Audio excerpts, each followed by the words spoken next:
Hello, and welcome to this evening's Fragmentarium Video Conference. I am your host, Bill Duba.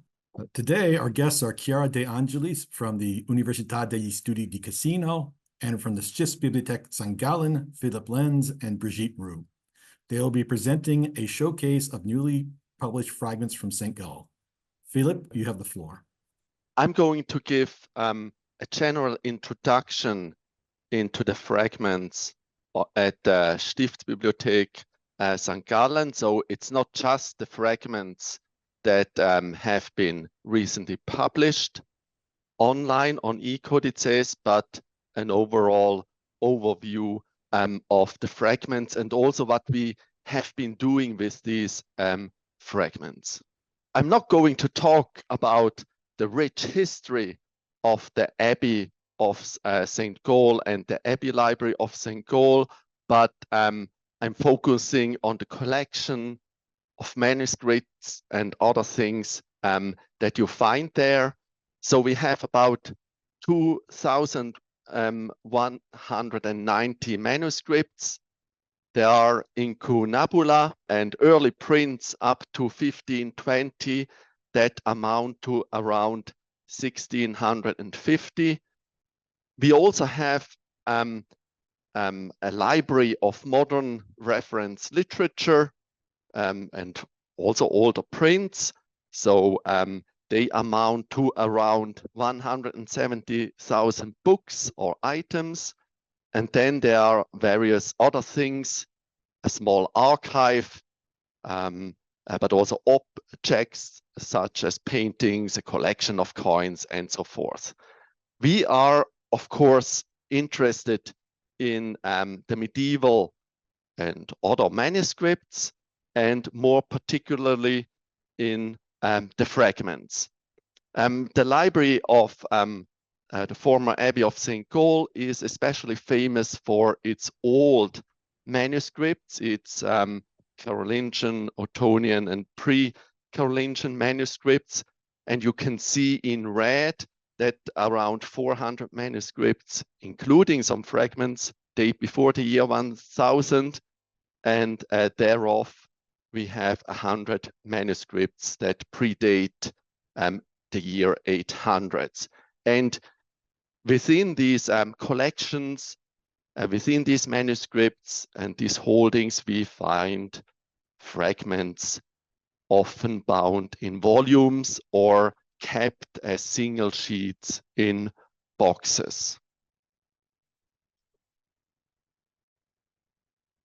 There are several kinds of fragments. On the one hand, we have some fragmentary manuscripts, such as Codex Sangalensis 730, Edictus Rotary dating back to the second half of the 7th century. So that means we have a volume that is not complete, but that just contains one text.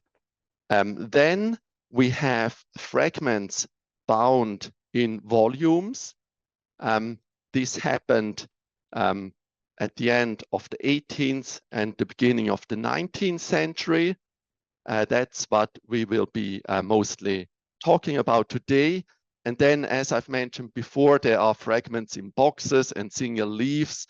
These were fragments that were found in the 20th century. Yes, and then collected and put aside. And then we have some exceptional fragments that, because of their importance, have been assigned a shelf mark of their own, even though they are just a bifolium or two bifolia, such as the Vita Sancti Galli Vetustissima, or a recently acquired fragment of a very old manuscript of the Gesta Caroli Magni of the St. Gallen monk, Notker Balbolus. But as mentioned before, we are interested in these fragments collected in huge and rather bulky volumes.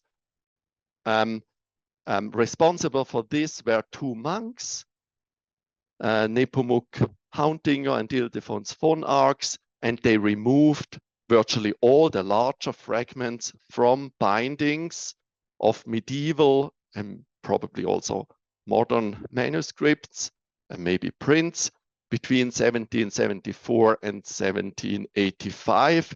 Von Arx later gathered them in 8 big volumes and dedicated them to his friend Hauntinger in 1822. As I've mentioned, in the 20th century, scholars such as Lowe, Alban Dold, Bernhard Bischoff, Paul Lehmann, they found smaller fragments, removed them from the spine or from other parts of medieval bindings and added them to the collection. Here you see a portrait of Ildefons, of the great scholar Ildefons von Arx, with a list of these volumes of collected fragments. Some were, one was divided into 2 volumes later on, another was partially rebound in fascicules already in the 1940s, but we don't know actually exactly when this happened. Here just a rather bad picture that I found of such an open old volume with these fragments. And you see the problems associated with it. There are problems of conservation, the binding, the leather. Sometimes I found fragments attached with scotch. Sometimes they are plastic folder, so things you don't really want to see anymore. The handling is uncomfortable and unpractical, both for users and for expositions and for loans. And because these fragments were found later on and then added, there is a great disorder of text, leaves, pagination, and this leads to practical difficulties of identifying and quoting the fragments. So the solution that was adopted was to have these volumes, or to start restoring them and rebind them as fascicules. So instead of one huge volume, let's say 20 fascicules, according to a method developed by Christopher Clarkson. You see here such a plastic folder that goes back to these 1940s, 50s, when one volume was partially rebound. Also these little pieces of fragments that were put together. Or here another problem, 3 charters that were sewed together even though they don't belong together.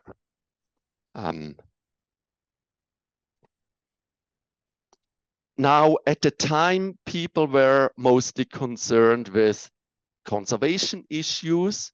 So the rebinding in fascicules, and this was done in a first campaign between 2003 and 2013 with 3 of these volumes, 1397, 98A, and 98B. But I marked it with 3 separating lines: the digitization, the description of the fragments, and their uploading on e-codices was not really thought about when they started the project. So nothing was really done, or the project was not finished. And then I encountered actually all these rebound volumes, and I had to think about how to paginate them, and we decided then, among other things, not to just think about the conservation, but also about the reorganization of some of the volumes, the pagination. Usually you want to keep the organization and the pagination of volumes, but because it was so chaotic in some of them, we decided, or I decided, and they just agreed with me, to redo the pagination from scratch. So each fascicule starts with page 1, and we just count the fragments and not the separating leaves. So what was new is that we also thought about the description of the fragments and the uploading on e-codices. Because on e-codices, we saw that the old volumes, they were so chaotic that the pagination of the fragments was impossible to translate into the pagination or into a systematic and good pagination on e-codices. So that was new. We did the new pagination, digitize them, and what was also new is that we try now to give a basic description of each fragment, and not just summary descriptions as done before. I give you just some notes. They are probably not readable, but how you can imagine what I did here for 2 volumes, I decided to try to reconstruct the original choirs. This was just worth for 2 great treasures, one being a Vetus Latina of the 5th century, the other being the Vulgate Gospels of the 5th century. So here, these are my notes for the restorator Martin Strebel and his collaborators, where I try to reconstruct partially at least the original choirs. Here other notes where you see I try to reconstruct a bifolium, and the restorator then filled in the gaps with what we call in German Japan Papier. I don't know whether in English it's Japanese paper. So I had to tell him exactly how much space there had to be between the 2 pieces, and so forth. Now, this is my conclusion. It's partially looking back and partially and hopefully looking forward. You see here the volumes that have already been rebound in new fascicules. You also see that some have been digitized anew, and these have now been put online in 2023 and 24. Actually, today there was an update. So these have been put online, and I hope to proceed with more volumes this or next year, and these most valuable ones online will be digitized anew in the coming years, and then also be put online for research. So I'm happy to now hand on, finish my presentation, my part, my general introduction into the fragments of the Abbey Library to my colleague, Chiara De Angelis. Okay, thank you, Philipp. I had the opportunity to work on Codex St. Gallensis 1397 during a 3-month internship in Freiburg at the end of 2022. And as Philipp told, the manuscript is one of the 8 volumes of fragments preserved at the Abbey of St. Gall, and it consists of 23 folders, each containing approximately 10 fragments. The examination of the fragments revealed the presence of mainly liturgical content, and the fragments can predominantly be classified into the types of books I list in the slides. And so these types are Bible, antiphonary, gradual, missal, breviary, and so on. But in the next slide, I wanted to provide an in-depth analysis of the fragment content. And so with this table, I wanted to show the total number of fragments for each library type. And the data that emerged is that the majority of fragments can be attributed to breviary, gradual, missal, psalter, and sacramentary. In the next slide, I wanted to show the exceptions that I found in this manuscript, because there were just 3 fragments of non-liturgical content. And this is one of these fragments, and it is a folio in textualis script, which can be traced back to a manuscript containing a commentary on Aristotle's metaphysics, dating to the second half of the 13th century.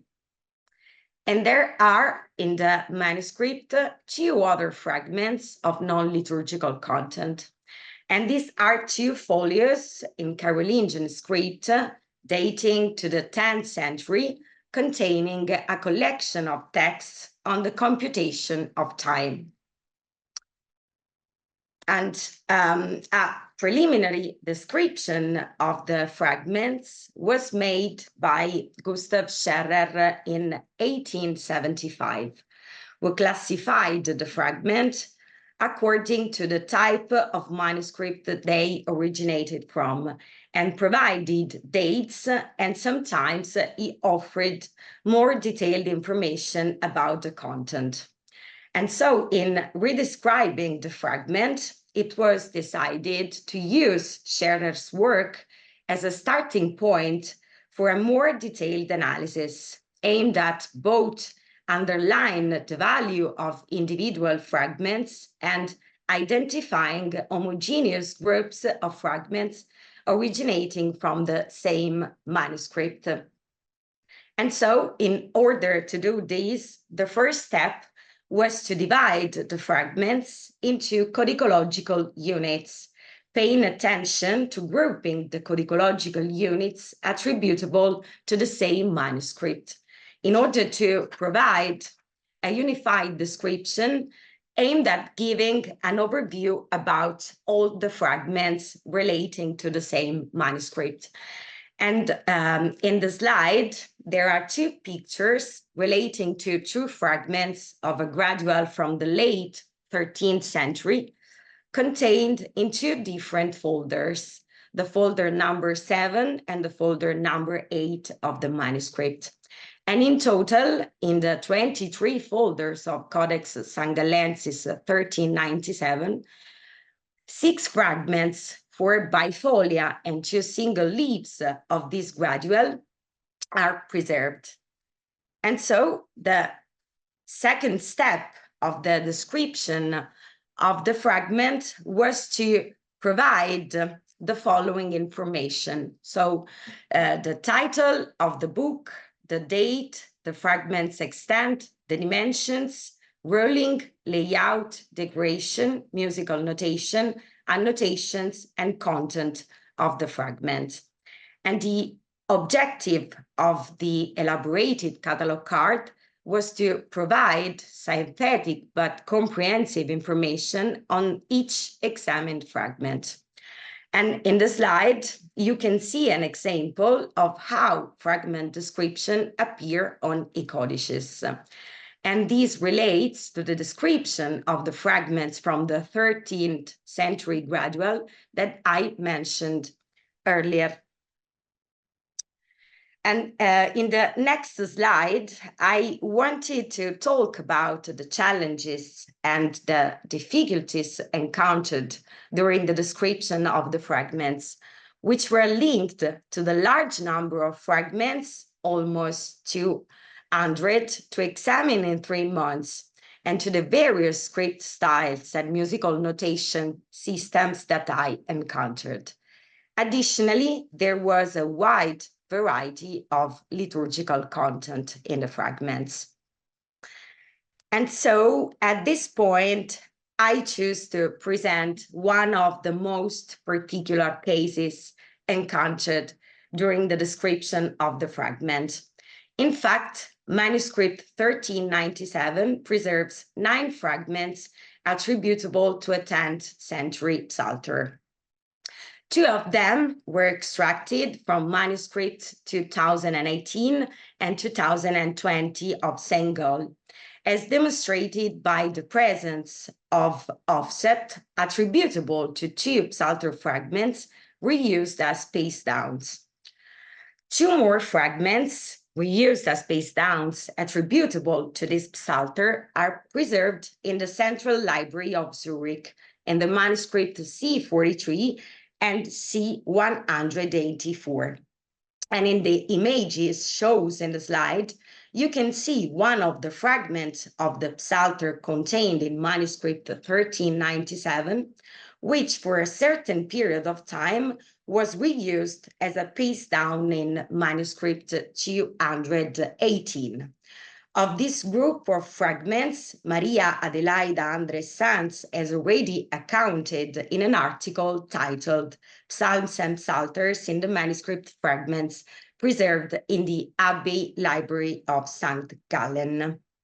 And so the new elements compared to the previous study consists of the discovery inside manuscript 914 of St. Gallen of a choir guard that appears to be attributable to the same psalter from which the other 11 fragments I mentioned before originate. And to these small fragments, traces of offset, probably from a paste down originating from the same psalter, are added. Unfortunately, the scantiness of the transmitted text from both of these attestations does not allow for the identification of the text. And in the slide, you can see 2 pictures. And the first one is a picture of the fragment contained in Codex Angellensis 914. And the other one is a picture of the offset noted on the same manuscript. And so in this slide, I wanted to show why I thought that the fragment is related to this psalter. And in the fragment contained in manuscript 914, portions of littere notabiliores are visible, and the letters are filled with the same colors that are green, red, and yellow, seen on the other psalter fragments. And these littere notabiliores, visible both on the fragment contained in manuscript 914 and in the rest of the psalter fragments, are circled in the slide in red. And the green, in particular, noted on the fragments contained in manuscript 914, seems to be very similar to the one found on the other fragments. And the fact that a capital S2 is visible on the new fragment, whose usage is well attested in the other fragments, and the presence in manuscript 914 of offset in a Carolingian script that is very similar to that of the other fragments, lean towards attributing the fragment and the offset to the psalter. And so all these paleographic aspects noted are circled in the slide in blue. And then I would like to talk more about the offset contained in manuscript 1914.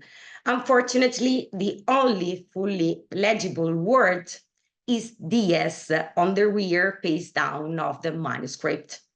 However, the script appears to be very similar to that visible on the bigger fragments of the Psalter. And so the hope is that further studies on the manuscript and the discovery of any additional fragments may allow in the near future not only the identification of the content of these two testimonies, but also the reemergence of other portions of text. And so with this, I conclude the section of the presentation that pertains to my work, but I would like also to emphasize how studying the fragments is an entirely fascinating challenge full of surprises. And so may I let Brigitte talk. Thank you, Chiara. Okay, so I will talk about the two fragment volume I was working on. So Codex Sangallensis 1398 is one of the 8 volume, a fragment volume of the Abbey of St. Gall. And before 1875, as Philipp Lenz has just said, 121 folios were removed from it and bound in a separate volume, which has now the shelf mark Codex Sangallensis 1398b. Okay, so it's going to be difficult because it's A and B. So the old volume with the remaining folios received the shelf mark Sangallensis 1319a. These two volumes were disbound for conservation reasons, and the fragments were rebound in the same sequence in 14 folders for the first one and 18 folders for the second one. The total number of pages is an impressive 570, and today's challenge is not to draw up an inventory, but rather to offer a few results from this mass of documents. From a bibliographical point of view, these volumes are briefly described in Gustav Scherer's catalog, Verzeichnis der Handschriften der Stiftsbibliothek von St. Gallen, and some fragments have already been studied, particularly by specialists in the tradition of the biblical text. The decision to publish these volumes of fragments on the eCodicS platform was primarily to make all the images available to a wide audience, along with short descriptions, according to the model Chiara has just mentioned. So I start with Codex Sangallensis 1398b. It's completely homogeneous except for a single document in the last folder. It consists exclusively of fragments of biblical texts, and its main interest lies in the fact that some of these fragments feature the Vetus Latina version. This is the case for fragments of Ezekiel and of the minor prophets, such as Daniel, Hosea, Jonah, etc. So the librarian of the Abbey of St. Gall, Ildefons von Arx, has already identified a number of these fragments and inscribed a complete biblical reference, name of the book and number of the verse on the leaves themselves. So on the screen, for example, you see on the left a fragment from the Genesis and on the right, another from the first book of the Maccabees.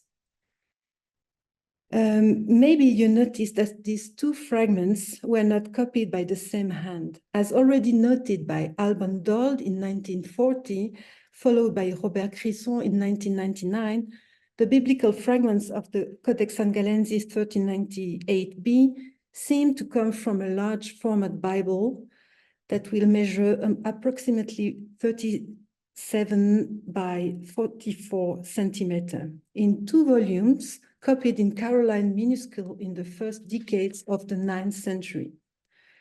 Not only did several different scribes copy this biblical text, but it also seems that these changes of hands condition variations in the page layout, as can be seen by examining the ruling.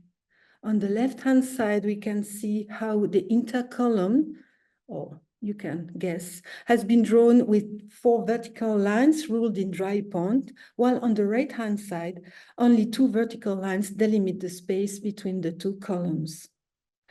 As already mentioned, some of these fragments convey versions of the Vetus Latina, making them particularly valuable. The Zentralbibliothek in Zurich holds 2 other samples of these manuscripts. It would certainly be desirable to digitize these to carry out a virtual reconstruction on the Fragmentarium platform. Thanks to the description of this volume, certain fragments could be reassociated, as with this reconstruction, with 2 fragments coming from 2 different folders. In some cases, it has also been possible to virtually reorder into entire quires. Most of these folios were reused to reinforce manuscript binding, as evidenced by the traces they still bear, or even by indication given by the librarians who detached them from the binding. In this case, the note is in the hand of the German Benedictine Alban Dold, a non-liturgical scholar, paleographer, and palimpsest researcher. When he studied the fragments, he specified the origin of the detached fragment, here Codex Sangalensis 577, as well as the date on which the detachment operation was carried out. This manuscript, available on the eCodicus platform, is a large format manuscript entitled Passionarum Novum, written in the cloister at St. Gall during the 9th and 10th centuries. The binding dates from the 15th century. The front and rear pass downs have been glued with reused folios from the Carolingian Bible, fragments of which are now preserved in Codex Sangalensis 1398b. Other indicators can be used, such as a shelf mark, to identify the host volume of certain fragment, as here. SN22 is the old shelf mark for Codex Sangalensis 577. Examination of the offset shows that the fragment was glued perpendicularly to the binding. However, this fragment is too small to cover the entire back cover. It must be complemented by another, it's here. As for the rear pass down, all we've found are tiny pieces of parchment that can probably be arranged like a jigsaw puzzle. So what can we learn from this brief case study? It gives us an insight into the biography of an object. First, the Vetus Latina version of the Bible was still circulating in the 9th century, and above all was still being copied, probably in St. Gall. Clearly, this version of the text fell into disuse as the Bible was fragmented at a time that remains to be determined if it ever can be. Its leaves were used as replacement material for manuscripts such as the Passionarum Novum, which dates to almost the same period and was bound anew in the 15th century.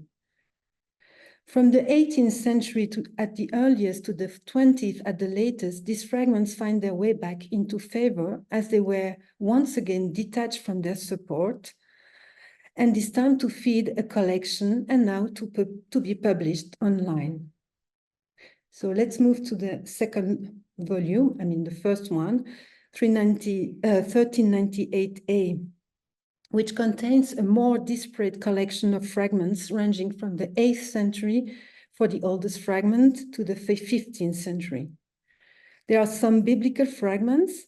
Some are older than those we have just seen. Here, an extract from Samuel from the 8th century, while another one comes from the Carolingian Bible we have just seen. This is a fragment of Daniel according to the Vetus Latina, as Maria Adelaida André-Sanz showed in an article in the Revue Benedictine in 2019. This fragment completes the one found in Codex 1398b for the 12th. Alongside fragments of biblical text are numerous folios of legal text. We find, for example, a complete choir of the canons of Bishop Remigius of Tours, extracts from Burchard of Worms, copy of council decision, and so on. The slide shows the different states of preservation of these documents and the fragile state of some of them. The author most prominently featured in this collection of fragments is Gregory the Great, as shown by this diagram. So you can see 42 pages. I don't have the time to go into detail, but I'd like to focus on two examples. First, we can consider a fragment that is in a poor state of preservation, but still bears clues to its reuse. There is a library stamp from the Abbacy of Ditteln-Blahe, a Latin possession mark, Liber Sancti Galli, and a note of the contents on the contents of the work, Hieronymus in Librum Iom, and two notations, one by the librarian Pius Kolb and one of Ildefons von Arx.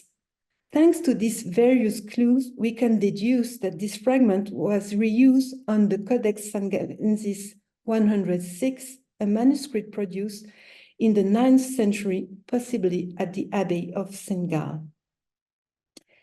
It is still in its original Carolingian period binding, but the paste downs have been replaced by modern sheets of paper. The second example is also a fragment of the 12th century from Gregory the Great's letters. On the bifolio is written a modern entry of the title of the book. It therefore appears that the bifolio was used to cover a coarse notebook like a book jacket. The folding marks on the sides are clearly visible. For several fragments, however, it's difficult to reconstruct not only their provenance, but also their precise reuse.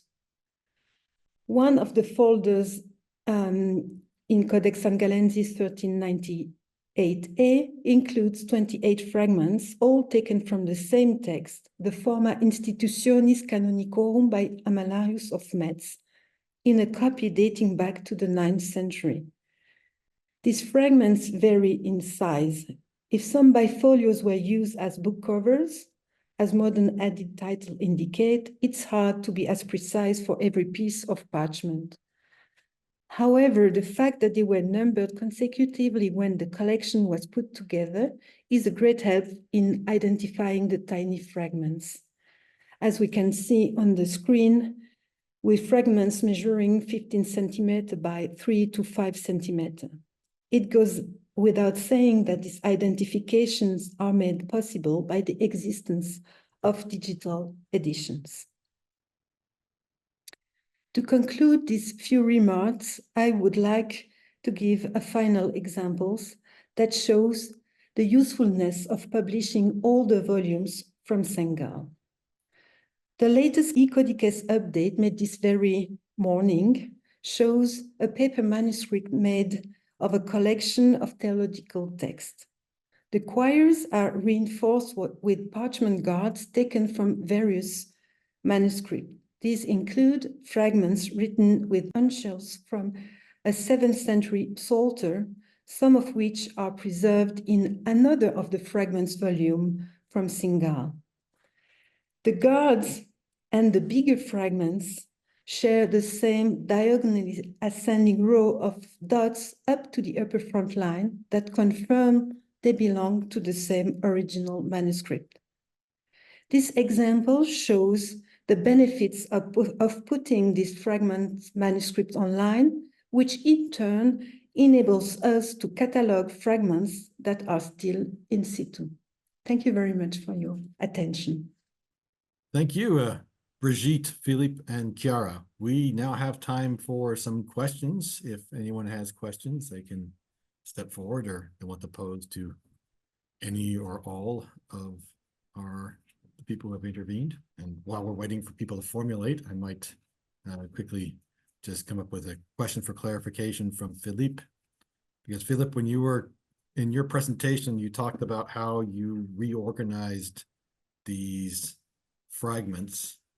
At the same time, I'm hearing that they were still in their original order. So how much organization was there? And how does one maintain while putting these things in new context, how does one maintain reference to the old chaos that pre-existed? Yes, so that's a very good question, and you heard correctly, because the first volumes that were rebound, there they kept the original order. So that's also what we heard when Chiara and Brigitte were talking about fragments that they found in one place and then they matched to fragments in a different place. So they were just a rebound in the same order. It's always difficult, you know, if you want to have a perfect volume of fragments, then you would have to first describe them, afterwards rebind them, and then again describe them in the new state. And so first they just rebound them in the original order. But it was also that these two volumes that I rearranged, they were especially complex, especially messy, and especially chaotic. So I had, for instance, two sheets sewn together that belonged originally to different sheets. And so how do you even paginate this and refer to and so forth? And so I thought that for these extraordinarily important and precious 5th century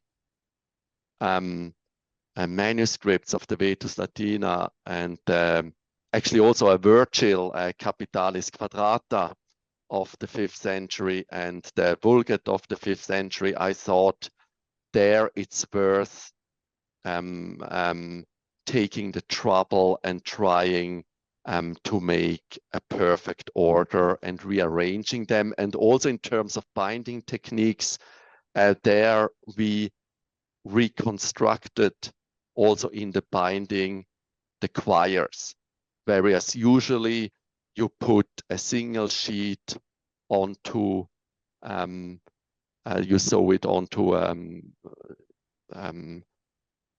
Falz. I don't know what that is in English. So a different material requires a different method.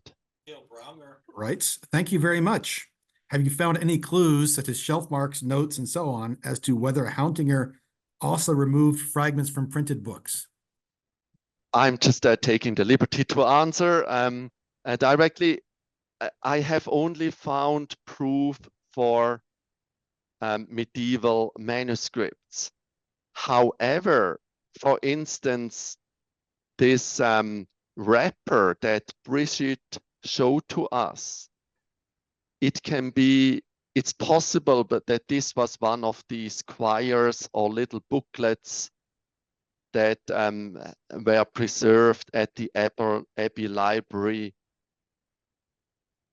as booklets with just a wrapper around, but it could also be that these were maybe used for printed editions. I'm not sure. One really would have to look at this in detail and find proof, identify these titles that, for instance, is shown on this wrapper. Okay. Laura Albiero probably has a general question for all of you, and that is, could you identify the origins of the fragments? And to what degree were you able to determine where they were coming from? I answer for the fragments I described. And for instance, in liturgical fragments, often we have musical notation. And so I found a lot of fragments with St. Gall neumes. And so this allowed me to identify the origin of the fragments, of that fragments, but not of all the fragments I described. I can't add much about for this question, only for the Vetus Latina, the idea, I mean, what the previous researcher have said that it was made in St. Gall, so probably it was written there, but I'm not specialist and to be able to say more about that. Sorry, deceiving. Yeah, so on the important fragments, such as the Vulgate and the Vetus Latina of the 5th century, of course, there's research. And actually, we decided to not spend too much time on trying to identify the origin of fragments, because then we would never end. So here it was really the idea that we provide each fragment with basic information, put them online, and then researchers shall do the rest of the work, so to say. Laura continues, and she was wondering if there was any fragment in Irish script. Yes, I found one in insular script, but I'm not an expert of insular script, and so I dated the fragment to the 12th century because it seemed to be a pointed end script, but I'm not sure. So if you want to check the fragment, now you can find it online, and maybe you can say something more about this fragment. But yes, there's one in manuscript 1397. Damien Bracken says, thank you for a fascinating presentation, and a question for Chiara. Which fragment number in 1397 has insular script? Folder 8. Insular fragment, it's in folder 8 and it's page 13 and 14. Yeah. I just checked on my descriptions. Yes, it's in folder 8. Oh. Thank you, Brigitte. This release writes, hello, I was wondering if the 4 Hebrew fragments found in Code Sangalensis 1394 should be also described in e-codices. I can answer for that, because actually, so once these 1394 will be digitized and in its new form, then we'll also provide descriptions of all the fragments, and then we'll also use the description actually that she has provided to me, a short description of these Hebrew fragments, and put them there. Okay. So there is a plan for that. And there's a plan. So there's a plan to digitize everything anew then.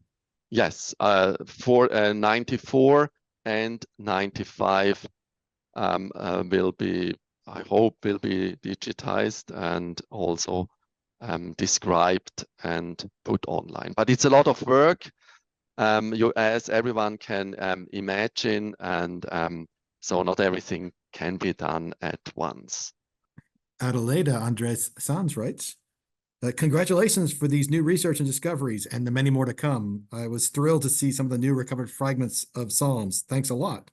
Yeah, I found this fragment by chance because we saw with Philipp Lenz this manuscript that is the manuscript of the Regula Benedicti.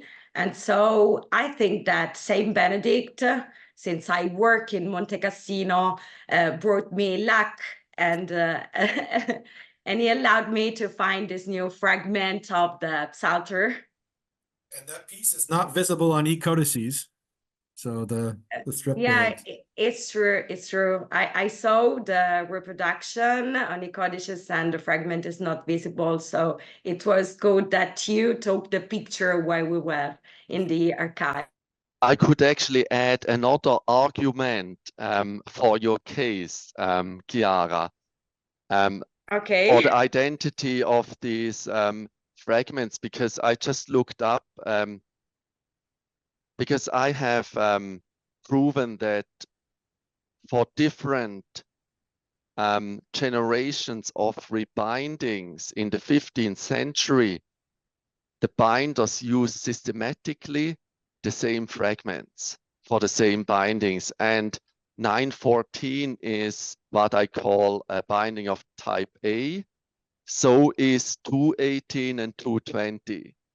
So they belonged all to the same generation of rebindings around 1460. And I have shown for many other fragments that they were used at once in different bindings of the same type. Okay, and so we're quite sure that the fragment comes from the Psalter of the 10th century.